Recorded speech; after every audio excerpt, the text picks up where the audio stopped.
bonsoir à toutes et à tous et merci beaucoup de votre présence si nombreux pour cette nouvelle rencontre au Café de la Librairie où j'ai l'immense plaisir ce soir de recevoir Annie Dupéré.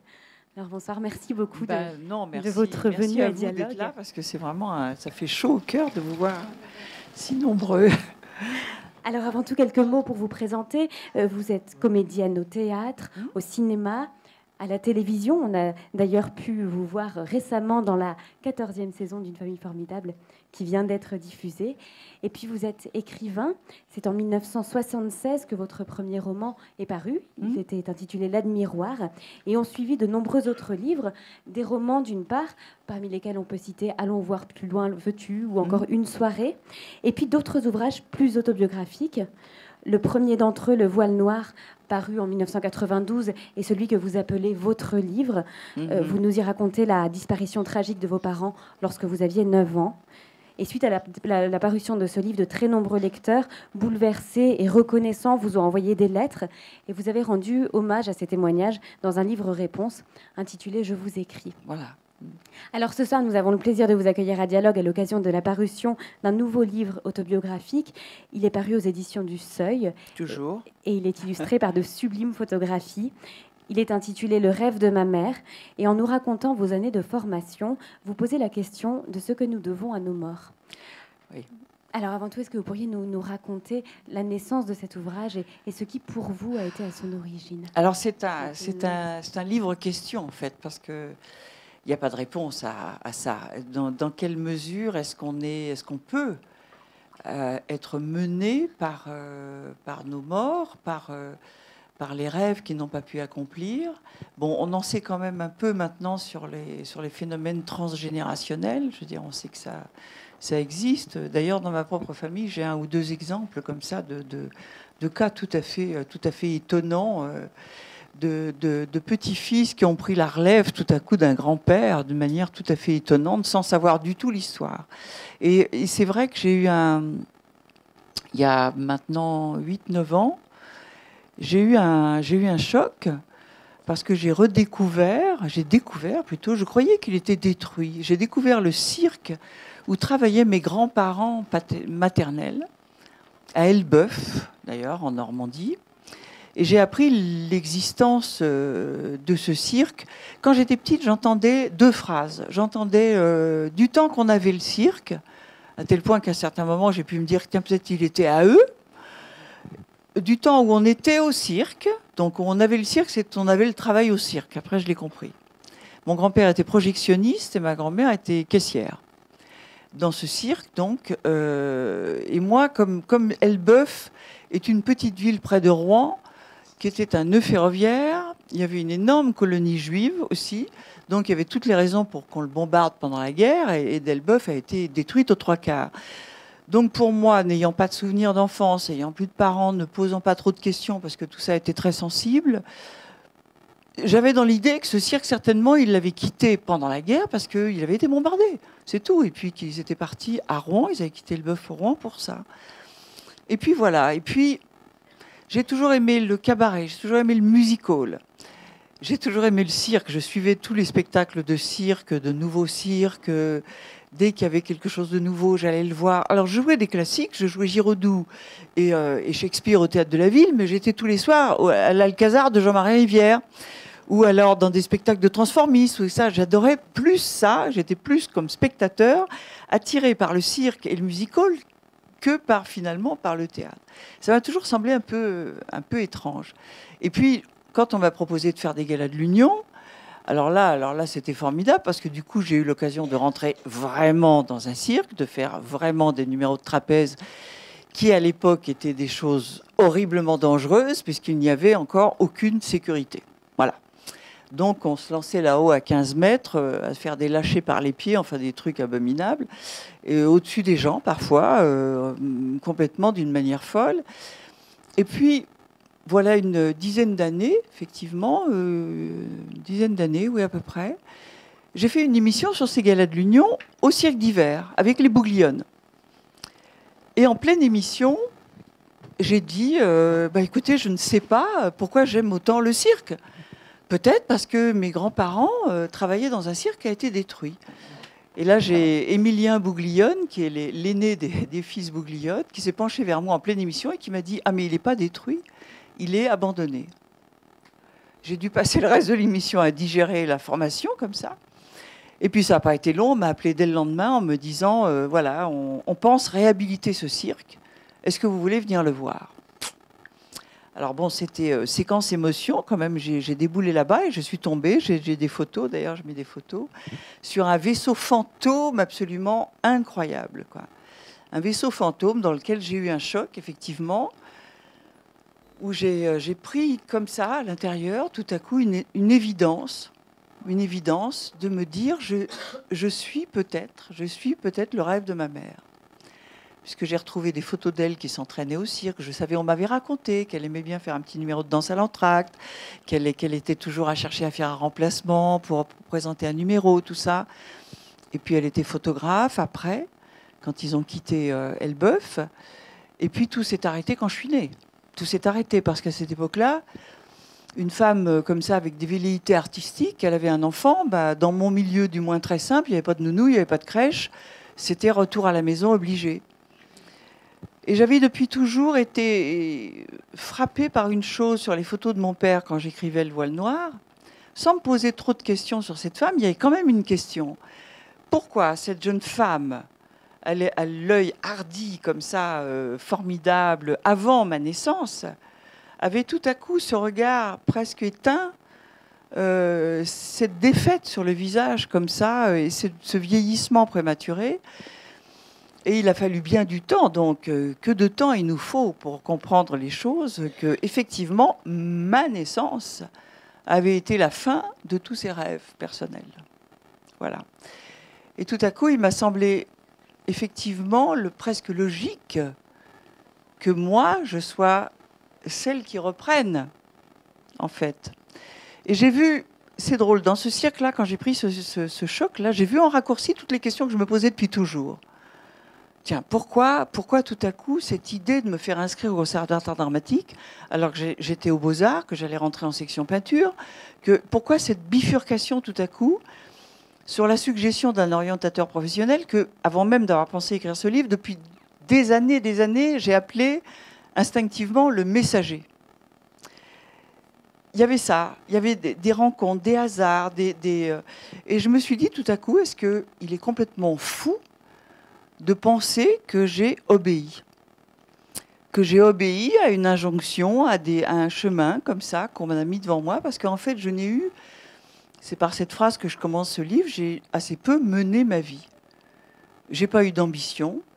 En fait, j'ai jamais vraiment voulu être actrice, c'est ça qui est assez amusant, en reconnaissant très vite que ce métier m'allait bien, mais sans vouloir ni être une star, ni être ceci, ni être cela. Voilà, j'aimais faire ça. Voilà, alors j'avais eu des rencontres miraculeuses comme ça. Donc j'ai suivi un peu ce qui m'était proposé en le faisant le mieux possible, mais sans avoir de grands rêves. Ce qui est assez pratique d'ailleurs. Ça évite les déceptions. Ça évite la jalousie. Et c'est vrai que c'est pratique de prendre les choses comme ça, d'obéir un peu à ce qui se présente, sans avoir des grandes ambitions à atteindre qui, immanquablement, vous retrouvent un peu déçus parce qu'on ne les a pas atteints. Donc c'est bien, je suis très contente d'avoir évité ça, finalement. Et puis, alors je ne m'attendais pas à commencer ce livre quand je le porte depuis 7 ans, en fait. Et j'osais pas me lancer dedans. Vraiment, j'osais pas me lancer dedans. Et je ne savais pas que je commencerais par un chapitre sur l'écriture. Parce qu'effectivement, je me suis dit tout à coup, ce qui est le fil rouge de ma vie, ce qui ne doit absolument rien au hasard, c'est l'écriture. L'écriture était dans ma vie depuis l'âge de 12 ans. Et elle a été d'abord beaucoup sous forme de lettres, avec ma tante. J'ai toujours été une épistolaire comme ça. D'ailleurs, c'est une bonne école d'écriture, je trouve, une lettre, parce que c'est déjà un lecteur. C'est déjà, faut, quand on écrit à quelqu'un qu'on aime bien, on a envie de se faire comprendre, on a envie d'être clair, on a envie de le faire rire. Ma tante a été ma première lectrice. Elle était restée à Rouen quand je suis montée à Paris. Et puis, je lui écrivais à peu près 8 ou 10 pages par semaine. Comme ça, j'essayais de la faire rire. Je savais qu'elle aimait comme j'écrivais, donc j'essayais de... Et puis un jour, elle a eu le téléphone. Alors, elle a eu le téléphone, j'ai perdu mon lecteur. C'est vrai, c'est absolument vrai. À ce moment-là, je me suis dit, mais qu'est-ce que je vais écrire là? Bon, bah, je vais faire un roman. Et c'est comme ça que j'ai fait mon premier roman, en fait, parce que ma tante a eu le téléphone. Et c'est vrai que l'écriture, c'est toujours, ça vraiment, je peux suivre le fil, un fil très très logique, comme ça. Et puis voilà, il y a eu 2 romans qui m'ont conduit au Voile Noir, qui était le livre à écrire de ma vie, certainement. Certainement, c'est celui qu'il fallait que je fasse. Ouais. Alors, lorsque vous parlez de vos années de formation, vous parlez de vous comme une funambule, enfin quelqu'un qui avance comme une funambule. Ouais, funambule, somnambule un peu, ouais. Et vous parlez tout de suite de la grande importance que l'écriture a eu pour vous, l'écriture qui consolait. Est-ce que c'est de l'écriture, c'est aussi ce qui tient à distance du Lac Noir? Oui, certainement. C'est vrai que j'avais été, après avoir écrit ce premier roman, j'ai eu l'idée d'un autre, comme ça, qui s'appelle toujours le Nez de Mazarin, et qui était quand même un livre très, très sombre et très étrange sur la descente aux enfers d'une femme qui plongeait dans une dépression profonde jusqu'à vraiment se condamner elle-même totalement, quoi. Et c'est étrange d'ailleurs parce que j'ai un journaliste un jour qui m'a dit après ce livre, qui m'a dit mais c'est cette femme qui se condamne comme ça, qu'est-ce que vous allez écrire après? Et je me souviens que j'ai dit en interview, j'ai mené un personnage au fond du lac Noir, au fond du lac. Maintenant 2 solutions. Soit je donne un grand coup de pied, je remonte à la surface, soit je gratte la vase. Et en fait, j'ai gratté la vase, c'était le Voile Noir. Et il y avait, je raconte qu'il y avait une lettre après ce roman qui m'avait vraiment frappée. C'était une psychiatre qui m'avait écrit elle m'avait dit, écoutez madame, j'ai soigné beaucoup de dépressions gravissimes.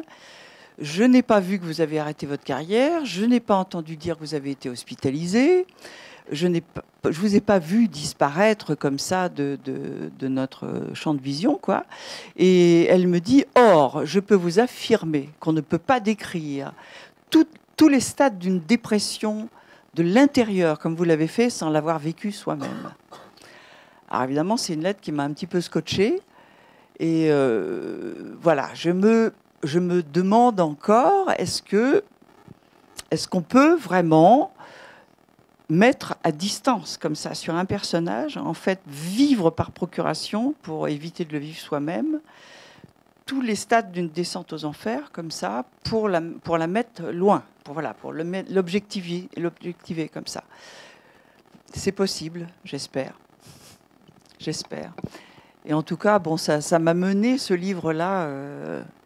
C'est assez amusant, d'ailleurs, parce que vous connaissez certainement un autre auteur qui s'appelle Philippe Grimbert, qui a écrit ce magnifique livre qui s'appelle Un secret. Et Un secret et le Voile Noir, c'est tellement... On a beaucoup discuté avec Philippe. Un jour, je l'avais rencontré comme ça. Et on avait discuté. Alors lui, c'était très, très étrange. Il n'avait aucun souvenir de quand il avait commencé Un secret. C'est-à-dire, de tout temps, je me suis inventé un frère. C'était sa première phrase, je crois. Il n'avait aucun souvenir. Il m'a dit, toi, tu te rappelles, quand est-ce que tu as écrit la première page? Il me dit, moi, ça m'a échappé complètement. Et alors, ce qui est quand même très drôle, c'est qu'on a échangé après nos livres précédents, et j'ai lu le livre qui précédait Un secret, et c'est le Nez de Mazarin. C'est absolument pareil. C'est un livre qui s'appelle La petite robe de Paul, sur un type qui achète une petite robe d'enfant, il ne sait pas pourquoi. Il fout en l'air son couple et tout, parce que la femme découvre, elle se dit, il a une autre vie, pourquoi il n'a pas de petite fille, on n'a pas d'enfant, etc. Et tout. Et finalement, il y avait un enfant mort sur un secret de famille, comme ça. Donc il a écrit avant un livre sur l'inconscient. Et moi, avec le Nez de Mazarin, j'ai fait pareil, qui nous menait finalement au livre qu'il fallait faire. C'est très passionnant, je trouve. Les chemins comme ça, les chemins de l'écriture sont très étonnants. Puis c'est bien de trouver un frère tout à coup comme ça. Alors ce chemin de l'écriture, c'est donc celui qui vous a accompagné depuis votre enfance, mais l'autre fil, celui du théâtre, a été beaucoup moins évident et il s'est imposé à vous grâce à différentes rencontres, comme vous le disiez tout à l'heure. Il y a peut-être une première personne qui a joué un grand rôle dans votre parcours, c'est votre tante, oui. À qui vous écrivez un jour, il faudrait lui consacrer un livre. Oui, je suis très contente d'avoir fait là-dedans un portrait de ma tante qui m'a élevée à la place de mes parents et qui était, d'ailleurs, je m'en suis rappelée en écrivant ce livre. Vous savez, c'est drôle quand on maîtrise pas tout, surtout quand un livre aussi hasardeux que celui-là, où on voit une biographie, finalement, on voit sa propre vie un peu de haut, d'un angle, un peu comme un satellite verrait les courants profonds, comme ça, de quelque chose. Et sous l'angle comme ça, je me suis dit tout à coup, effectivement, ma tante qui m'a élevée a été probablement un messager aussi de ma mère. C'était la meilleure amie de ma mère. Et tout à coup, je m'en suis souvenue. Je me suis dit, mais au fait, c'est vrai, elle était la meilleure amie de ma mère. Et j'avais toujours eu envie de faire Là, je fais un bout de portrait de cette femme exceptionnelle, formidable, qui avait compris, en tout cas, qui avait l'intelligence de comprendre quelque chose. C'était que je n'aurais pas supporté une seconde que quelqu'un s'arroge le droit de remplacer ma mère. Donc, elle a été. Je détestais ce mot tuteur, tutrice, jusqu'à ce que je fasse du jardinage. Et là, j'ai compris tout à coup que c'était extraordinaire, parce que c'est pas les racines, ça n'enserre pas la plante. Jamais un tuteur fait de câlin à la plante. Hein. C'est pas. D'ailleurs, ma tante m'a jamais fait de câlin vraiment. Mais c'est la chose plantée là solidement qui permet de s'appuyer pour grandir. C'est exactement ça. Et d'ailleurs, je fais une incidente parce que c'est ce rôle-là, moi qui suis marraine des SOS Village d'enfants, c'est tout à fait le rôle des mères SOS, à SOS Village d'enfants. Parce qu'elles sont souvent maintenant, d'ailleurs, c'est beaucoup moins des orphelins qui sont recueillis par SOS Village d'enfants qui réunit les frères et sœurs. Mais c'est souvent des enfants en maltraitance ou qui ont été retirés aux parents pour des raisons graves, donc qui ont des parents. Et donc, il faut un rôle qui soit à la fois très tendre, très disponible, mais avec une distance où on ne s'arroge pas le droit de remplacer ou de projeter une quelconque, comme ça, des sentiments trop exclusifs. Et je trouve que c'est tout à fait proche de ça, en fait. Les mères SOS et ma tante tutrice, c'était tout à fait ça. Et elle était étonnante, cette femme. Et lorsqu'il a été question que vous arrêtiez l'école pour aller aux Beaux-Arts, c'est elle qui a permis que...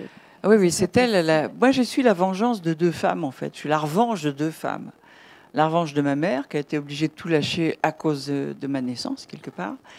Et la revanche de ma tante, c'est une autre revanche. C'est une femme qui a été sacrifiée, quoi, comme beaucoup de femmes à l'époque. Elle était très bonne en classe, elle rêvait toute petite déjà d'être professeure un jour. Et ma grand-mère, veuve 3 fois, oh c'est gai dans la famille. Veuve 3 fois qui élevait 3 enfants toute seule en tenant un bistrot à Yvetot. Et ben, qu'est-ce qu'elle a fait? Elle a sorti la fille, ma tante, donc elle a sorti la fille à 11 ans de l'école pour servir au bistrot avec elle. Et donc ma tante a été la sacrifiée, et la fille sacrifiée, quoi, pour que les frères puissent continuer à faire des études. Donc elle a toujours gardé ça en tête. C'était une grande douleur d'ailleurs, parce que j'ai vu ma tante apprendre le dictionnaire par cœur jusqu'à ces derniers jours. Tellement elle avait un complexe comme ça de culture. Je l'ai vu dire un jour à mon fils, quand il a attrapé son bac et qu'elle adorait faire des Scrabble, elle a refusé de faire un Scrabble avec lui. Il a dit, pourquoi on s'amuse bien, etc. Non, il est hors de question que je fasse un Scrabble avec un bachelier. Ah, c'est dire la profondeur du complexe, quoi, comme ça. Et c'est vrai que quand je parle de mon malheur scolaire, c'est vrai que j'ai eu un vrai malheur scolaire, quoi. Et que j'ai réussi l'entrée au concours des Beaux-Arts avant 15 ans. Et la famille, je crois, le reste de la famille a dit « Mais pourquoi c'est idiot, puisqu'elle est sortie de l'école, autant qu'elle fasse un CAP pour gagner sa vie tout de suite ?» Et je me rappelle très bien qu'elle a pointé sa main sur moi et elle a dit aux autres, celle-là fera ce pourquoi elle est douée. Voilà. Donc c'était toutes les cartes en main pour que je puisse m'épanouir. J'avais envie de peindre, j'avais la peinture, j'avais envie de lire, j'avais tous les bouquins que je voulais. C'était, voilà. Vas-y pour moi, vas-y, comme tu veux. Et ça, c'est magnifique quand même, d'avoir été la revanche de 2 femmes. Votre chemin était donc tout tracé vers les Beaux-Arts? Les Beaux-Arts, c'était le premier truc. Ceci dit, je vais être honnête.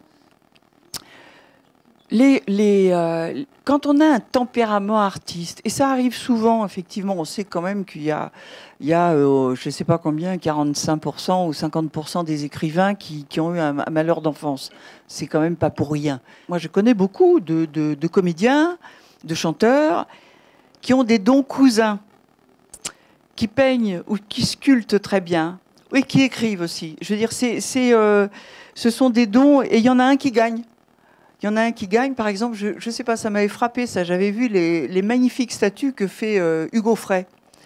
Hugo Frey, je l'ai entendu dire à un interview un jour, j'aurais dû être sculpteur. Mais non, parce que certainement, il était aussi très doué comme musicien, et c'est ça en priorité qui lui a amené la reconnaissance, qui lui a amené le public, et qui lui a amené du plaisir à le faire.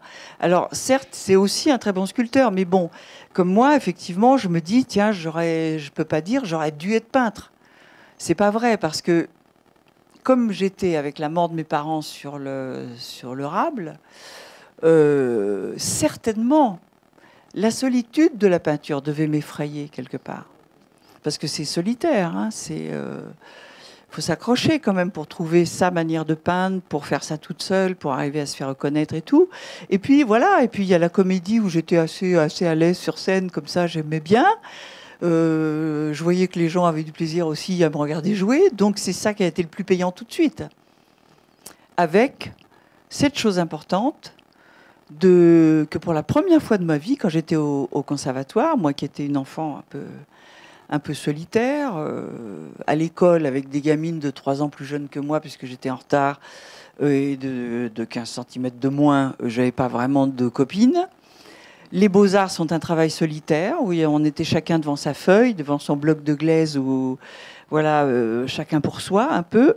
Tout à coup, la merveille a été dans la comédie d'avoir des camarades, d'avoir des partenaires. Et ça, je crois que ça a été une des choses, peut-être la chose la plus déterminante finalement pour que je me lance dans ce métier. Avoir des partenaires, des copains, parce qu'on est obligé de travailler ensemble, il y a un toi, à moi, qui est évident, il n'y a pas dans les arts plastiques. Voilà. Et vous le dites et vous l'écrivez, c'est un métier qui vous va bien, c'était un métier qui vous allait bien. Peut-être aussi parce que ceux qui vous l'ont enseigné, à savoir Jean Chevrin et René Simon, que vous citez dans ce livre, vous l'ont enseigné, enfin vous ont enseigné également une éthique du théâtre, une moralité. Oui. Alors est-ce que vous pourriez nous en dire quelques mots? J'espère qu'il y en a encore à notre époque. Mais c'est vrai que j'ai été avec des gens, Jean Chevrin, bon, je cite son nom, personne ne le connaît, mais il tenait le conservatoire de Rouen. Et Jean Chevrin a formé des gens après moi, comme Karine Viard, Valérie Lemercier, Annie Lemoine, Dubost. Il y a eu quand même une pépinière, comme on dit. Voilà, il y a eu une pépinière d'acteurs dans ce conservatoire. Et ça tenait certainement aussi beaucoup aux professeurs, qui étaient formidables, et qui était avant professeur chez René Simon, le célèbre professeur à Paris. Donc on allait tous, quand on sortait de chez lui, on allait au Conservatoire de Paris chez René Simon, où là on foutait pas grand-chose, franchement. On travaillait pas énormément parce que René Simon parlait beaucoup, mais c'était formidable parce qu'il parlait du métier. Il parlait de comment doit être ce métier. Et il disait notamment cette chose formidable: faites que votre partenaire soit le meilleur possible. Parce que si la réplique est bonne, il va vous renvoyer de quoi être bon à votre tour, et c'était un véritable échange. Alors, c'est rare, mais j'ai connu quelques acteurs qui marchaient à la bagarre, vous savez, qui essaient de vous marcher dessus, de vous mettre de dos. C'est pas la bonne méthode. Mais c'est vrai que j'ai eu affaire à des gens vraiment formidables. Et puis Jean-Louis Barrault dans la foulée. Alors ça, c'était bâton. Puis quand on est comédien, se pose bien sûr la question du rapport à la scène. Est-ce que vous pourriez nous en parler, ce rapport à la scène? Et est-ce que être sur scène, c'est aussi vivre les choses plus intensément? Et est-ce que c'était particulièrement important pour la somnambule ou la funambule que vous étiez à ce moment-là? Ça, oui, j'ai écrit une page là-dessus sur le pourquoi ce métier de comédien m'allait bien, en fait. C'est que, un peu funambule comme j'étais, à surtout pas voir mon lac noir en dessous, ni faire le point sur la mort de mes parents, j'étais en hyper-contrôle. Vraiment en hyper-contrôle. Je ne pouvais pas vraiment me laisser aller trop, ni me faire surprendre par une émotion quelconque. Donc j'étais, je parle de ça, effectivement, j'étais très funambule comme ça. Or, la comédie, on peut exprimer des choses, même des sentiments violents, même des sentiments tristes, mais on les a répétés. C'est-à-dire qu'on n'est pas surpris par eux. On prend les marques. On voit comment ça va venir. À la limite des larmes, des vraies larmes, on peut se dire, tiens, elles viennent petit à petit ou elles surgissent en crise. Tout ça est prévu. Donc, on n'a pas affaire, finalement, à quelque chose qui vous déstabilise, puisqu'on conduit le jeu. Et c'était pour moi, qui était assez blindé comme ça au niveau émotionnel, personnellement, c'est formidable, parce que ça me donnait l'occasion d'exprimer des choses, mais sans en être victime. C'est moi qui menais le jeu. Et donc, c'était aussi une des raisons pour lesquelles ce métier m'allait bien, certainement. Ouais, ouais. Et d'ailleurs, dans votre carrière, le moment où vous avez vraiment fait un choix, vous l'écrivez, c'est un choix de revenir vers le théâtre. Ah oui. Après quelques bon, années. ça, c'est une anecdote, mais c'est vrai que j'étais partie un peu jolie fille comme ça à faire des tas de films à la sortie du conservatoire, et puis voilà. Puis je l'ai raconté un jour, j'étais en studio, voilà, j'attendais auprès du décor, comme ça, et j'ai vu le metteur en scène et le producteur, à peu près à une dizaine de mètres, ou 7-8 mètres, qui parlaient de quelqu'un en disant « Oh là là, on a eu du pot, hein. Ah, on a eu du pot, elle aurait pu être mauvaise, elle aurait pu être incapable d'aligner 3 mots, mais ça va, là, elle est bien, et ça et tout. » Et puis, regardez par là, et j'ai fait ça pour regarder qui il y avait derrière, et il n'y avait rien. Et là, j'ai eu la glace dans le sang, quoi. Je me suis dit, mais attends, c'est moi qui ai eu un prix au conservatoire, ils sont en train de parler de moi comme ça, là? Parce que je suis jolie, il s'émerveille que je puisse aligner 3 mots, c'est hallucinant, quoi. Donc là, j'ai eu mais vraiment un espèce de je m'en rappelle encore, un espèce de choc comme ça, et je me suis dit, il faut que je revienne au théâtre, sinon je suis foutue, quoi.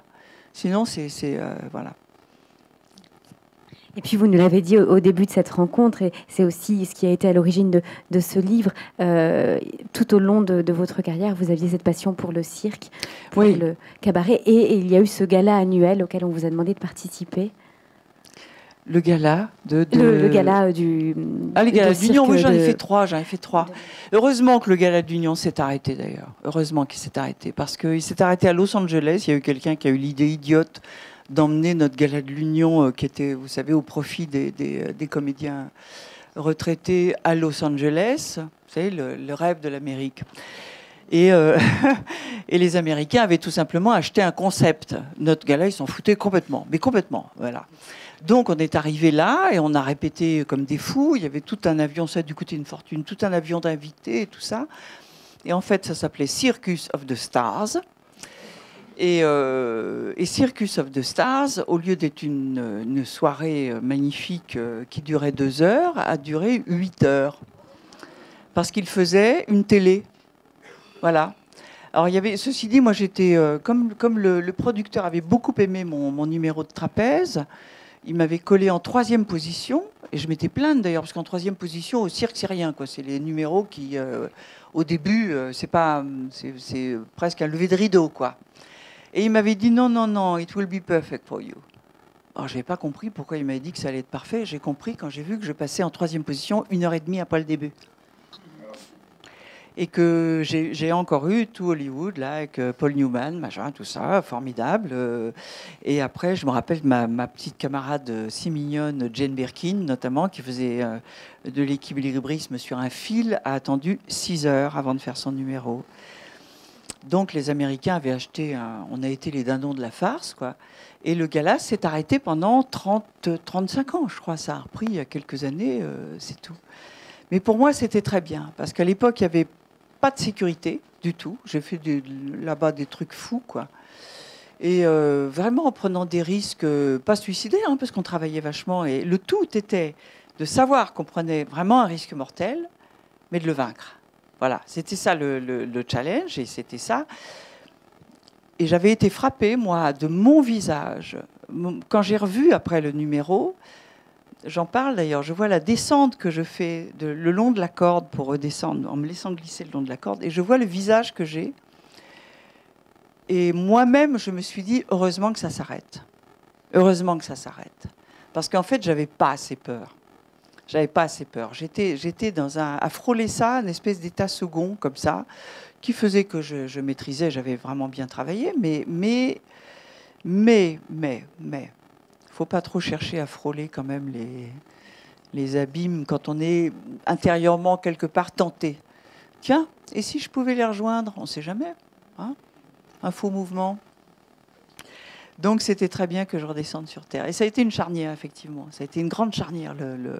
La fin des Galas de l'Union a été la fin vraiment d'un état comme ça, un peu, voilà. Et le retour. Le retour sur Terre, oui, oui. Alors, c'est ces Galas de l'Union, comme vous nous le disiez tout à l'heure, qui vous ont mené 30 ans après à découvrir que le cirque d'Elbeuf existait toujours. Existait, oui, oui. Qui sont donc à l'origine de ce livre, de ce moment. Alors, il a été réhabilité. Il a été réhabilité. C'est un très beau cirque maintenant, un très beau centre national normand du cirque, où il y a une programmation tout à fait extraordinaire de cirque nouveau et tout ça.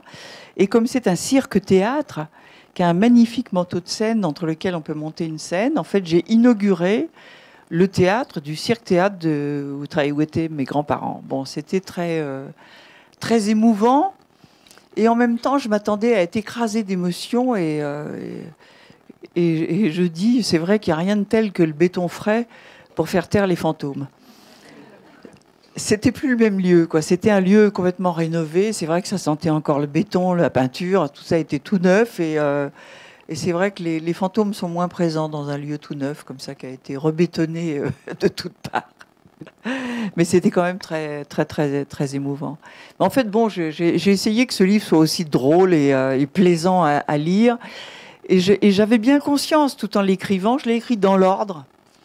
J'avais bien conscience que je retardais le moment d'écrire sur ma mère, vraiment, quoi. Et bon, il a bien fallu que j'en arrive là, à un moment, effectivement. Le livre s'achève par une lettre à votre mère, oui. Un passage très émouvant. Que je serais bien incapable de relire. À la fin du Voile Noir, il y avait une lettre à votre mère. Oui. Que vous retranscrivez d'ailleurs. J'en reprends un bout pour lui compléter la lettre. Et vous la complétez et on sent une réconciliation. Oui, c'est un livre d'apaisement. Oui. Oui, je l'ai reconnu maintenant, ma mère. J'ai mis un sacré paquet de temps, mais je l'ai reconnu, oui, tout à fait, tout à fait. Et peut-être le plus émouvant, ça a été de découvrir vraiment, je ne le savais pas en fait. On m'avait dit elle est morte à 30 ans. 30 ans. Non, elle est morte très exactement à 32 ans, le jour de son anniversaire, quasi. Et en écrivant ça, je me suis rendu compte que j'ai écrit ça au moment où ma fille prenait 32 ans aussi. Ça, c'est ces choses comme ça où on se dit, tiens, est-ce que c'est pas un hasard non plus, certainement voilà. Mais il ne faut pas que je parle trop de ça parce que c'est tout frais, en fait. C'est tout frais. C'est pour ça que quand j'ai fait l'émission de Ruquier, là, l'émission du soir, là, il m'a eu en lisant les dernières lignes du livre, et j'ai fondu en larmes. Et je crois qu'il était sincèrement désarçonné, quoi. Il m'a dit, ah mais non, mais je voulais pas vous faire. Mais c'est parce que on s'imagine toujours que parce qu'on a fait un truc comme ça, c'est fait, c'est mis à distance, c'est réglé. Non, en fait, c'est presque un début de dialogue, quoi. C'est presque un début de dialogue et c'est encore à vivre, quoi. C'est tout frais. Parce que tout se construit aussi au fur et à mesure de l'écriture. Bien sûr, oui. L'écriture. Alors quand il est sorti, le livre, j'ai été assez effrayée, en fait, d'oser raconter des trucs aussi, parce que là, c'est tellement, en fait, personnel. C'est le côté de moi que je connais au plus dans ce côté de vision satellite, comme ça, vraiment les courants profonds que je connais, je me suis dit, mais c'est hallucinant, quoi, de livrer des trucs pareils, quoi. J'étais un petit peu effrayée. Et puis, je me suis dit, c'est fou, quoi. C'est le voile noir et la réponse des lecteurs qui m'ont conforté en cette confiance que j'ai, finalement. De pouvoir me confier comme ça aux gens. Il faut pour ça une totale sincérité. Il faut effectivement avoir cette confiance-là. Et je disais, j'étais peu de jours après qu'il soit sorti, encore un peu inquiète. J'avais dit, j'étais effrayée. Moi, ça m'effrayait même de cette confiance que j'avais. Et il y a une dame qui est passée devant moi et qui m'a dit un truc merveilleux. Elle m'a dit, écoutez, n'ayez pas peur parce que votre confiance honore vos lecteurs. J'ai trouvé ça magnifique, c'était super. Alors, peut-être que des personnes dans le public ont également des questions à poser à Annie Dupéré. Je vais faire passer le micro. C'est toujours la première qui est la plus difficile. Pas de questions. Aucune question ? Dans quelle mesure, finalement, d'avoir écrit, ça ne vous a pas permis aussi de laisser partir? Ah voilà, ça c'est une grande frayeur, ça. C'est une grande frayeur que je disais à la fin du voile noir, d'ailleurs, aussi, déjà. Parce que c'est le regret. D'abord, le regret tient compagnie. C'est une compagnie, le regret. Et on ne veut pas arrêter de regretter, parce qu'en fait, c'est la seule chose qui reste d'eux, quoi. Et puis, effectivement, cette peur de dire que si ça y est, je suis tranquille, ils vont s'arrêter de s'occuper de moi. Voilà. Si tout à coup j'ai fait le deuil, ils n'ont plus besoin de me guider ou de ceci. C'est vrai que c'est une grande peur. C'est une grande peur, ça. En ce qui concerne ma mère, là, je crois pas. De toute manière, si elle a fait du chemin, elle m'a mis quand même un bon bout de temps sur le chemin. Ça va. Si elle veut se reposer tranquille maintenant, je peux continuer toute seule.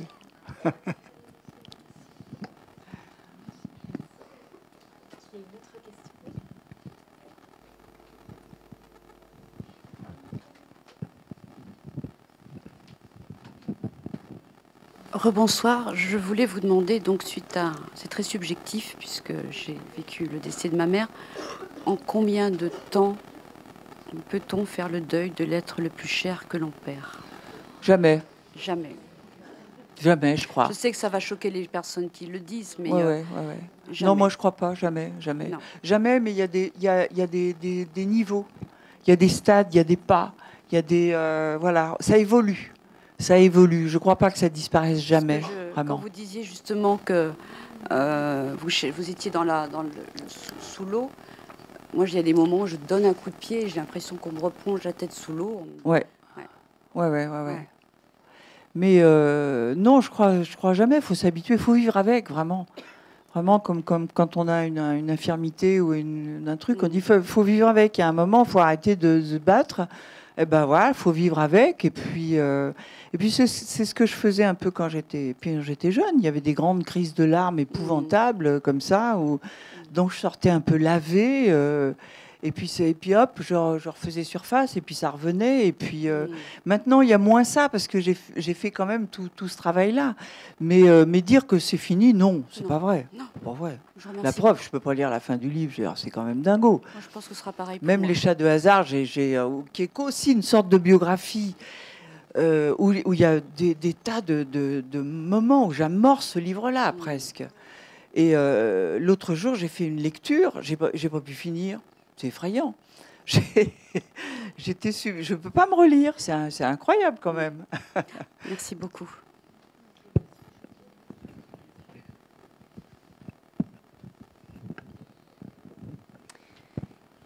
Oui, effectivement, pour rebondir un peu sur ce que disait Madame, je n'ai pas du tout eu l'impression, en lisant ce livre que j'ai beaucoup aimé, qu'il s'agissait de quelque chose de clos.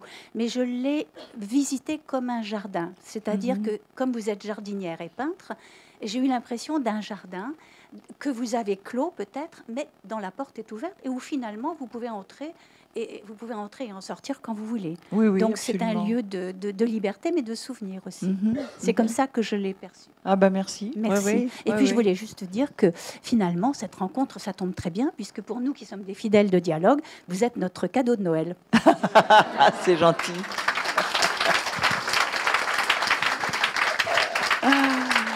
Ah, c'est gentil. Oui, c'est vrai que j'ai envie, je souhaite en tout cas. Bon, j'ai des réactions de proches et d'amis qui l'ont lu, qui m'ont rassuré un peu en me disant ça faisait écho, quoi. Ça faisait écho et résonance par rapport à leur propre histoire, soit sur un sujet, soit sur un autre, soit sur le côté, effectivement, quel est le rôle de nos morts, tout à coup, comme ça, ou de ces avertissements que j'ai eus, effectivement, assez étranges, et que j'ai sans doute toujours eu, certainement. Des injonctions, des choses comme ça. Alors, ce qui est le chapitre que je consacre à ça, c'est qu'effectivement, les injonctions que j'ai eues, par exemple, de ne pas faire quelque chose, la preuve m'en était venue quand je n'ai pas écouté, ou que je n'ai pas pu écouter. Alors là, ça vous revient en pleine figure, et on se dit, donc, j'avais été prévenue de quelque chose, il se trouve que je n'ai pas pu ou pas voulu écouter, et c'est une catastrophe. Mais si ça se trouve, j'ai écouté tout le temps, pour d'autres choses, je veux dire, sans rechigner, quoi. Et c'est vrai que le négatif, dans ces cas-là, vous apporte la preuve qu'il y a vraiment eu quelque chose. Oui. J'ai vraiment vu la date de la mort de ma tante, c'est évident. Et or, je ne savais pas que c'était ça. Je n'ai pas le décryptage. Ce n'est pas une voyance, puisque je n'ai pas le décryptage. Voilà. On me dit, attention, là, danger à partir de fin mars. Danger à partir de fin mars. Pas aller plus loin au théâtre, pas aller plus loin. Et puis voilà, sur le contrat, c'est marqué fin avril, on n'a pas le décryptage. Que faire? Qu'est-ce qu'on fait? Est-ce qu'on fait la chieuse à ce point-là? On va passer pour encore une capricieuse qui veut faire que fin mars. Et puis voilà, il se trouve que ma tante est morte en avril et que j'étais encore au théâtre, elle était à 300 bornes, et que ça a été un enfer. Donc je me suis dit, ça y est, j'avais vu. Je ne sais pas ce que c'est.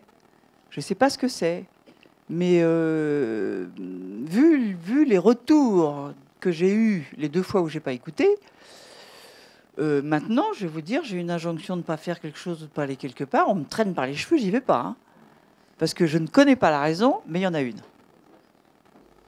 Bon, c'est assez pratique, hein, il n'y a qu'à écouter, il n'y a qu'à obéir. Hein, tout. On fait ce qu'on vous dit, et puis voilà. Oui. Que je situe là. Très curieux, voilà. Oui. C'est puissant. Oui, c'est très puissant, très puissant. C'est même effrayant parfois. Oui. Est-ce qu'il y a une autre question?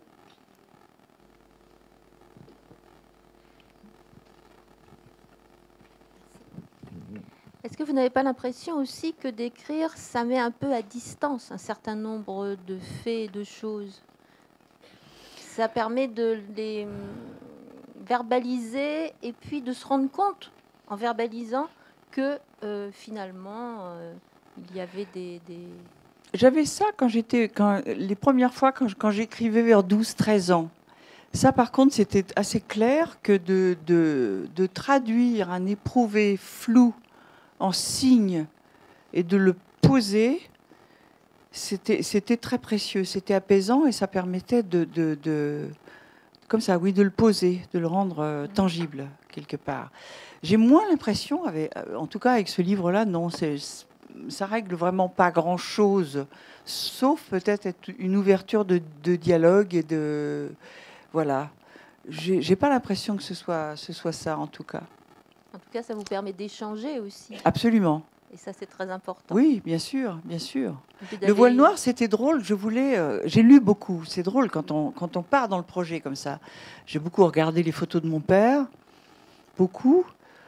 Je ne savais pas que j'allais écrire un livre comme ça, jusqu'au jour où j'ai écrit effectivement la première page qui était la non-dédicace. Je n'ai pas envie de vous dédier ce livre parce que, merde, je vous dois rien, vous êtes mort, je vous en veux. Et en fait, c'était tellement violent que j'ai vu tout de suite que ça n'allait pas être un livre d'hommage aux photos de mon père. Hein. C'était pas le propos du tout. Alors que jusque-là, je m'étais dit, je vais faire un livre hommage. Et là, cette première page qui m'est arrivée, mais bam, moi-même, je me suis fait une claque, quoi. en me disant oula, ça va pas du tout être ce que je pense. Et c'est vrai que les 4 ans pendant lesquels j'ai travaillé ça, d'une certaine manière, je voulais pas avancer trop vite. J'avais lu des livres sur des gens qui avaient écrit sur leur mère, sur leur mort ou tout ça, et je me disais, c'est drôle parce que la plupart des gens écrivent toujours après. Quand ils ont passé le stade, ils rendent compte de ce qu'a été. Tandis que moi, je ne voulais pas faire ça, je voulais juste soulever le pansement et décrire comment c'était encore maintenant et où en est l'état des lieux quand, pendant 30 ans, on n'a pas voulu faire un pas. Voilà. C'était encore, voilà, c'est à vif, c'est saignant, c'est dégueulasse, mais bon, le livre était beau, ça sauvait un peu la chose, mais c'est comme ça. Et c'est vrai que même j'ai été voir à la fin, parce que j'étais quand même un peu moralement un peu chancelante, j'ai été voir un psy pour discuter avec lui, il lisait ce que j'écrivais, on en discutait et tout ça. Quelque part, je ne voulais pas aller trop vite, parce que je ne voulais pas que ça change quoi que ce soit à ce que j'avais à dire, à ce que j'avais à livrer. Je voulais pas que ça change la fin de mon livre. Mais une cicatrisation, ça met du temps. Oh, ça met du temps, oui. Oui. Et encore, faut faire gaffe. Ça se rouvre. 2 fois.